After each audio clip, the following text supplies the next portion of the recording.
घर में भले 5 मिनट शिव महापुराण की कथा चले, पर प्रतिदिन अपने मोबाइल को चालू कर 5 मिनट शिव पुराण चालू कर छोड़ दिया। घर में टीवीओं पर अगर कथा आए तो भले सुनो चाहे नहीं सुनो, 5-10 मिनट उस टीवी को चालू कर छोड़ा करो, जिससे वो शिव महापुराण के शब्द हमारे घर के वातावरण को शुद्ध करें। वो कैकेयी अयोध्या में रहती थी, राम जी के साथ रहती थी, दशरथ कौशल्या सुमित्रा के साथ रहती थी, गुरुजी रोज का ज्ञान देते थे, पति रोज सूर्य को अर्घ चढ़ाता था, तो भी वो कैकेयी की बुद्धि बदली क्या? अरे बोलो तो नहीं। और वह विभीषण को देख लो, जो रावण की लंका में रहता था, पूरे राक्षसों में रहता था, सारे मदिरापान करने वालों में रहता था, सारी प्रवृत्ति से बेकारों के साथ रहता था, उसके बाद भी विभीषण बिगड़ा क्या? अरे बोलो तो कैकेयी सुधरी नहीं और विभीषण बिगड़ा। अगर संगत का असर होता तो विभीषण कब का बिगड़ गया होता, संगत का असर होता तो फिर तो कैकेयी भी कब की सुधर गई होती। और संगत से मूलता शिव पुराण नहीं करती, शिव पुराण कहती है संस्कार की मूलता है कि हमारे संस्कार कैसे हो,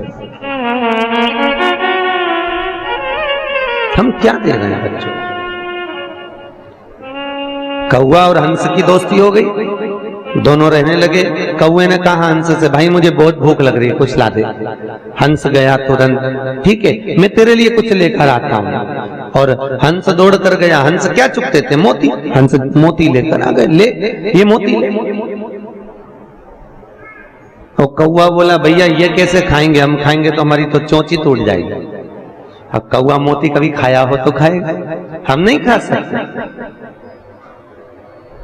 थोड़ी देर बाद हंस ने कहा भैया मुझे भूख लग रही है। कौवा दौड़ कर गया और एक मरे कुत्ते का मांस उठाकर हंस को ला कर दिया। हंस ने कहा ये क्या है? कौवा बोला ले हम तो ये खाते हैं, जो खाते हैं तुम्हारे लिए ला दिया। हंस बोला मैं मर जाऊंगा पर ये गंदी चीज नहीं खाऊंगा। अरे हम तो यही खाते हैं इसलिए तुम भी खा लो। नहीं नहीं मैं खाने वाला नहीं हूं, ये तो मैं नहीं खाऊंगा।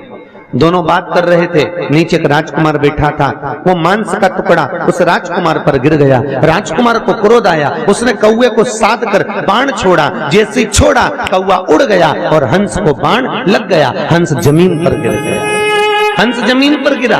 और जैसे ही हंस जमीन पर गिरा, राजकुमार ने हंस से कहा हंस देव मैंने तो कौवे को बाण मारा था और बाण तुमको लग गया। अरे हंस बोला राजकुमार तो ये तुम्हारी दिक्कत नहीं, ये तुम्हारी गलती नहीं, गलती मेरी है।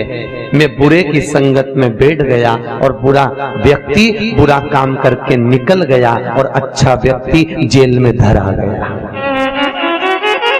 जो बुरा होता है वो बुरा कर्म कर कर निकल जाता है, बुरा करने वाला व्यक्ति बुराई कर कर निकल जाता है, बुरा कर्म करने वाला व्यक्ति अपना बुरा तत्व ग्रहण कर कर बुरा तत्व प्रसिद्ध कर कर निकल जाता है। पर जो अच्छा है, जो अपनी बुद्धि से चित्त से अपने मनन से जो बहुत अच्छा है वो धरा जाता।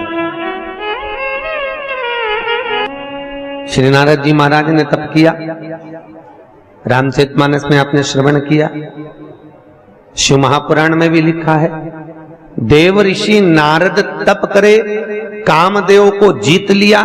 जब कामदेव को श्री देव ऋषि नारद ने जीता तो सबसे पहले देव ऋषि नारद कामदेव को जीत कर अगर पहुंचे तो सीधे पहुंचे भगवान शंकर के पास। क्यों? क्योंकि भगवान शंकर ने कामदेव को नहीं जीता था, कामदेव ने शिव जी की समाधि को तोड़ दिया, समाधि को तोड़ दिया।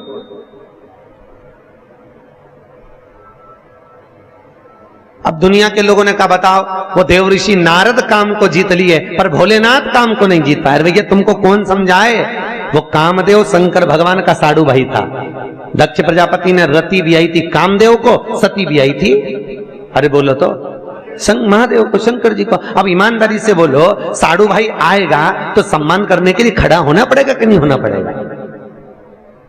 तो कई लोगों ने कहा भगवान भोलेनाथ को तो आंख बंद करके बैठे देना था, कामदेव क्या बिगाड़ लेता? कामदेव ने भगवान शिव की समाधि क्यों तोड़ी और भगवान शंकर ने समाधि क्यों तोड़ी? वो तो बैठे रहते। भैया धर्म पत्नी के रिश्तेदार अगर आए तो पति का फर्ज है कि थोड़ा सम्मान देना पड़ता है। नी दे अब रहने दो।